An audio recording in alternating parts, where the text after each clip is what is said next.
Hello，各位親愛嘅谷友，我係 Paris。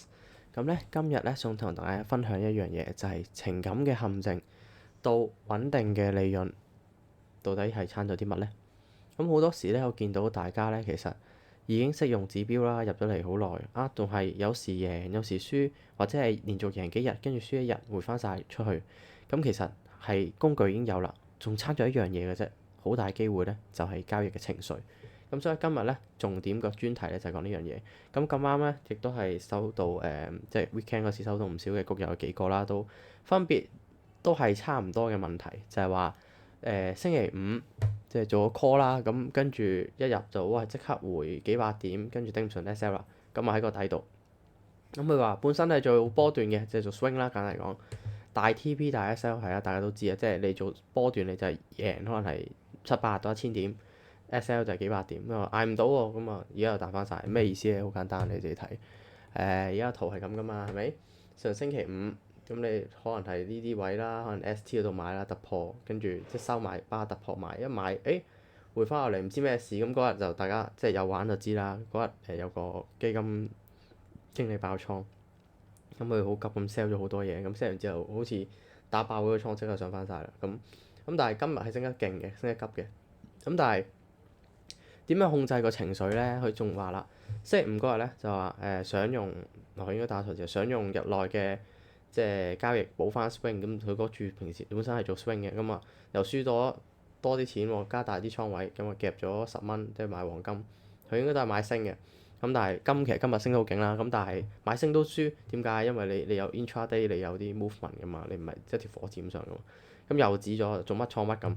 咁呢個相信咧都係好多典型嘅新手谷友，或者係就算老手都有時會遇到嘅問題。哇！一買即刻嘅，一買即刻登，係咪自己鼻頭生瘡啊？定係咩原因咧？係咪？咁其實咧好大機會咧，就係我哋有個情緒嘅漩渦。咁用社工嘅角度去講咧，就係呢叫情緒漩渦。咁乜嘢嚟咧？其實第一對策略嘅唔清晰，咩意思咧？咩意思咧？即係簡單講。你到底係做緊日內交易啊，定 swing，定係波段咧？係咪？即係如果你做 day trade 咁，你 SL 係細 SL 大細 TP，跟住波段做 swing 嘅咧就係大 TP 大 SL，係咪？咁日內交易就好似短跑咁啦，快出快入啦，係咪先？趙子龍咁。波段交易咧就好似馬拉松咁，考耐性、考眼光。咁咧最大問題就係有啲人咧本身係做短跑嘅，做日內嘅，俾人夾嗰下，變咗長單，做股東。咩先咧？買跌嘅，可能我假設佢買跌嘅，咁我唔理你睇得啱定啱，咁你買跌，我假設你買跌，香港今日買跌，OK，今朝一開就買跌，咁樣我當你喺度買跌啦，本身啱嘅，跟住夾咗上去啦，咁你又要止蝕噶嘛，跟住但係夾上去就我唔緊要，我長線係睇港女收皮輸嘅跌嘅，咁我而家短線就變長單，咁係唔得嘅，即係我哋唔可以無賴嘅，即係。輸咗咪輸咯，即係要面對自己，就係話我如果本身我係做波段嘅，我假設啦，我喺今朝呢度 short，我當我見佢升唔上唔到去500，我 short 翻落嚟嘅，OK，咁你 short 嘅時候可能喺呢度 short 啦400幾，咁你定開200點止蝕，你呢度都止蝕啦，係嘛？即係你唔會俾人夾到去山頂咁樣夾上去咯。咁呢樣係其中一個，即係你唔可以話我係做日內就係內短，即係。日內就係內，你做波段就波段，你同自己清晰去講，因為其實你個倉位唔同啊，你個忍受程度都係唔同嘅，即係你能夠忍受幾多 SL，對於你唔同方法係唔同嘅。因為上一堂我哋即係上個週會啦，咁我都講到注碼啦，咁注碼其實就係要均注嘛，但係均注原來都係受波動性影響啦，波動越大，你注碼越細啦，咁所以咧同一個道理都 apply 落呢一度嘅，就係話哇你如果係玩日內嘅，咁你個風險承受力係低啲嘅。係啦，咁如果你係玩 swing 嘅，咁你風險承受力咧應該係高啲嘅。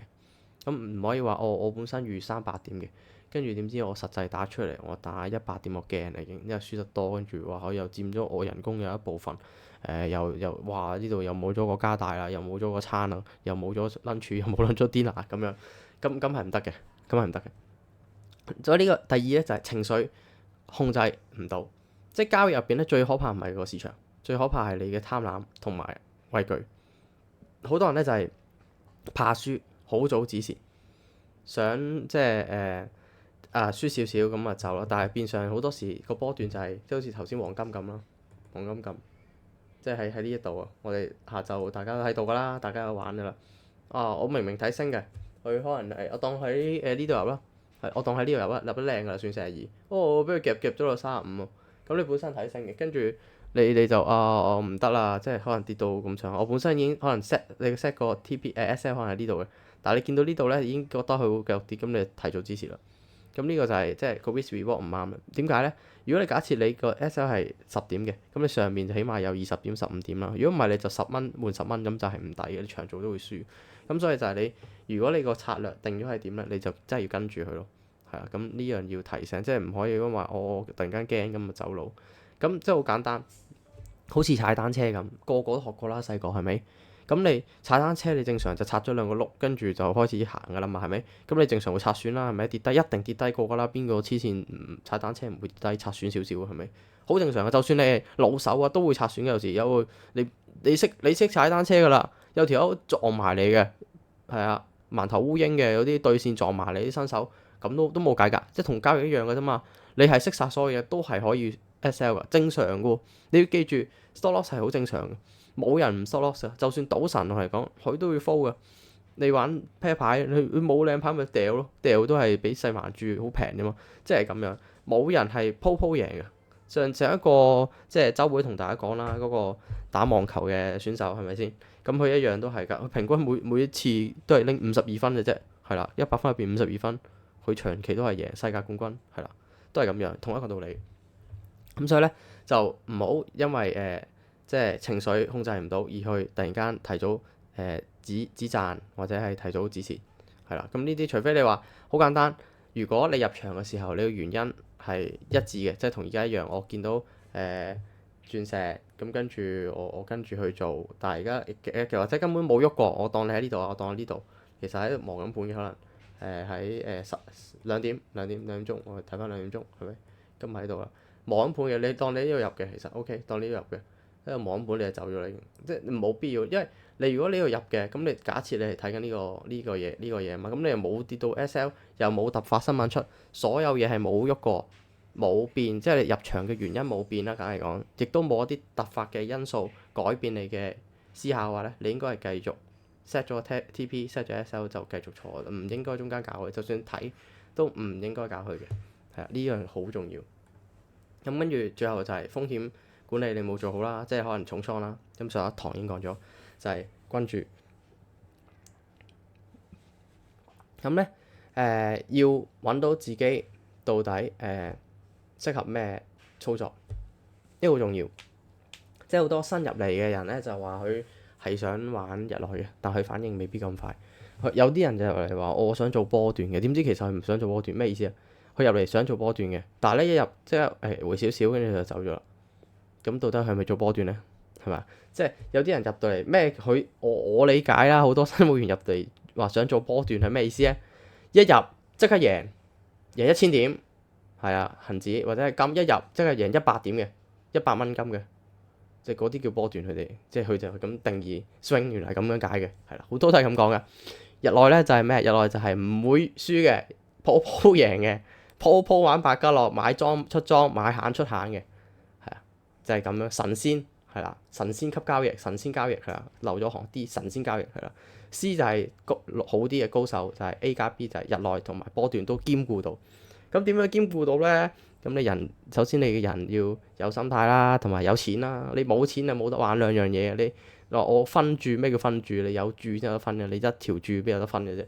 即係如果你得一注嘅時候，你咪玩 CFD 咯，你有得拆0點幾咯。如果你玩HSI 嘅，咁你冇唔夠個本金15萬到20萬嘅，咁你淨係玩一張㗎啫嘛。你玩大旗，咁你冇得拆㗎嘛。咁就係咁講。即係你如果玩日內又玩波段嘅，首先你第一樣嘢你本金要喺度，你本金唔喺度係玩唔到。咁你有得住本金價錢，咁你就玩 A 同 B 試下假樣嘅啫，你冇可能玩晒嘅。最多你就係咩咧？你可能有2張細旗 ，OK？ 你2張本身係玩日內，見到好順勢咁響坐上去，係咁坐上去，跟住你將其中一張食咗，跟住另一張變波段，跟住一路將個指示推高，咁係 OK 嘅，咁係 OK 嘅。但係你唔係話我一張係日內，一張係波段，咁唔 make sense 係唔 make sense 係啦。咁要認清到底自己係邊一種，每個人唔同嘅。有啲咧節奏快，唔中意等，唔中意坐，即係唔中意坐太耐啦，唔中意過夜嘅人。有啲人咧係唔中意過夜，過夜會影響到佢咩意思咧？佢過夜如果贏同輸咧，都會影響到佢第二日交易嘅。咁呢啲人唔應該做過夜 trade，唔應該做波段，因為你好多人就係話我本身識炒嘅，但係突然間咧就唔知點解玩唔到喎。咁所以咧喺呢個情況下咧，我建議大家咧就淨係 focus 翻日內先，波段就慢慢嚟。咁日內大家知啦，用我哋非神指標，因為我哋本身我好肯定㗎啦，我同你講，我個指標都炒唔贏咧，冇指標炒得贏㗎啦。因為我好簡單，我整個指標出嚟嗰陣，我知道市面上係冇啲咁嘅嘢嘅，冇一個 predictive 可以睇埋之後嘅嘢同埋咁準。因為我套指標一開始係特登淨係整俾金同 NQ 玩嘅。咁你見到好多 TP 咧，真係啱啱冇行到。你炒開你就知佢有幾勁，你冇炒開就未必感受到嗰種感覺。你有炒開嘅人咧，試過唔同嘅嘢咧，試晒 MACD 啊，晒好多奇奇怪怪嘢，你最後會走翻嚟度。因為我同好多人講話，用完個指標唔好識嘅走嘅，我真係同你講加油嘅啫。因為當你係賺緊錢嘅時候咧，你個心態好好啊。你唔識欣賞就真係同你講加油嘅啫。因為好肯定，我用我指標炒唔贏咧，你係唔會炒得贏㗎啦。出邊玩日內交易 NQ 金真係冇乜可能。我好肯定係最好。咁所以我哋係有好大優勢喺日內入邊。which is 大家睇到喺 trend table 啦，我哋平時嘅提示啦，其實個指標啦。所有新嘅 score 卡啦，其實你見到大方向，你一定唔會錯嘅。你錯嘅機會好低嘅，你80%以上都啱嘅。即係你簡單嚟講，我問你今日升定跌，你一定知嘅。你睇住個圖，全部綠色大概你就知升，全部紅色大概你就知跌，係啊。咁但係即係指標上點樣用咧？我唔喺度再重複啦，因為今日嘅主題並唔係呢樣嘢啦。咁所以咧就繼續即係我講翻心態類嘅嘢啦。咁指標嗰度當然啦，大家可以睇翻之前啲教學啦。慢慢我會下一堂應該都會講指標，即係今日講咗心態先，因為心態我覺得真係比較重要，係啦。咁所以講咗呢樣嘢先，係啦。咁咧波段咧講埋啦，波段咧就係即係中意等大行情，唔係好得閒翻工嘅人啦。咁但係要接受到短期嘅回調咯，呢樣一定係要注意嘅，因為好似我上次所講啦，個上升趨勢係有嘅，但係突然間回調可能係即係喂，突然間有個黐線佬基金經理佢年尾唔到數，突然間拉大個槓桿嚟打，跟住爆咗，俾人夾爆咗。咁佢因為本身香港成交量低㗎啦嘛，已經大家知道係咪先？佢要操控佢唔係好難嘅咋，係真係唔係好難嘅咋。咁佢夾佢1-200點，最係下晝2點後夾，冇成交量夾你有幾容易係咪？超容易夾佢落去。咁夾完落去爆咗咪上翻嚟咯？你見夜晚上翻晒嚟，咁所以即係有呢樣嘢嘅時候，你大家知道波段性其實你要接受到，你係大 TP 就大方向。咁我嘅日圖或者係日圖嘅 SC 其實好明顯嘅，你能夠日圖 SC 企上去，其實呢度都係撐一下個 VV 未 up 㗎，大家知道係咪？咁如果你 VV up 埋，即係 which is 係今日或者聽日啦，即係其實應該係國慶後啦，因為你睇到嘅其實你 VV 咁樣 up 咧，應該係國慶後啊，國慶後應該一棍放煙花咁上去。咁所以喺個情況下咧，即係波段我哋都有優勢，但係咧其實日內一定係高啲，因為日內你可以靈活啊嘛，你轉向當然咧你要基於你係睇得到個市嘅，得閒可以睇到個市。如果唔係你唔得閒睇到市，其實波段好啲。咁但係好多人就話我中意波段，但係實際上係坐唔到。咁坐唔到就冇勉強咯，係啊，真係冇勉強，即係一定要揾啲啱自己玩嘅嘢係啦。咁新手應該玩咩咧？我覺得日內交易先啦，用我哋指標獨家指標，其實真係屈機。你係新手嘅時候開個 demo account 試下，你即係打一個星期打幾日，你咪知到底贏定輸咯，係咪？即係你做到你就知道原來係日內交易先係適合自己嘅。咁啦，跟住你有咩方法去即係贏 beat 個 market 咧？其實好簡單，交易咧佢唔係賭博嚟，係科學嚟，係統計學嚟，即係有計劃咧。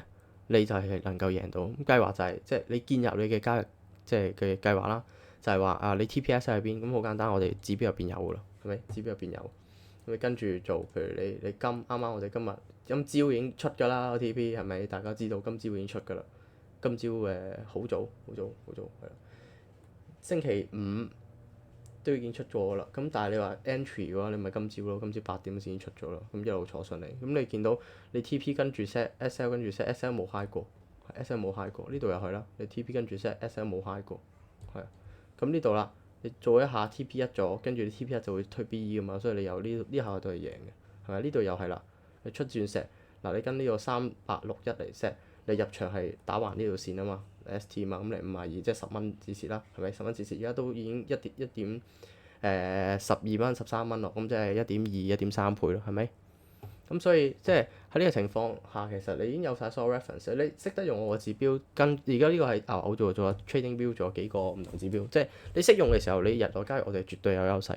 最緊要你係控制到自己，唔好有偏見，即係唔好覺得我今一定係大升，所以我唔做 put，或者係今一定大升，我唔食住 hold 住。咁但係你要知道有交易成本，你有個時間成本噶嘛，你 hold 住啲貨，你如果係 CFD 你俾 swap fee 噶嘛，每一個嘢要俾錢噶嘛。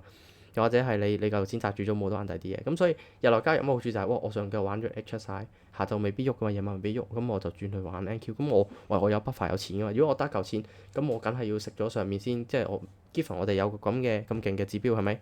有咁勁嘅指標，我知道邊度頂嘅，多數都食到嘅，大家知嘅，睇得耐就知嘅，你睇一個星期兩個星期你就知 NQ 咁一定係食頂我哋，即係我哋方向咧，我哋可能判到6成7成，跟住 TP 咧，我哋起碼會判到8成。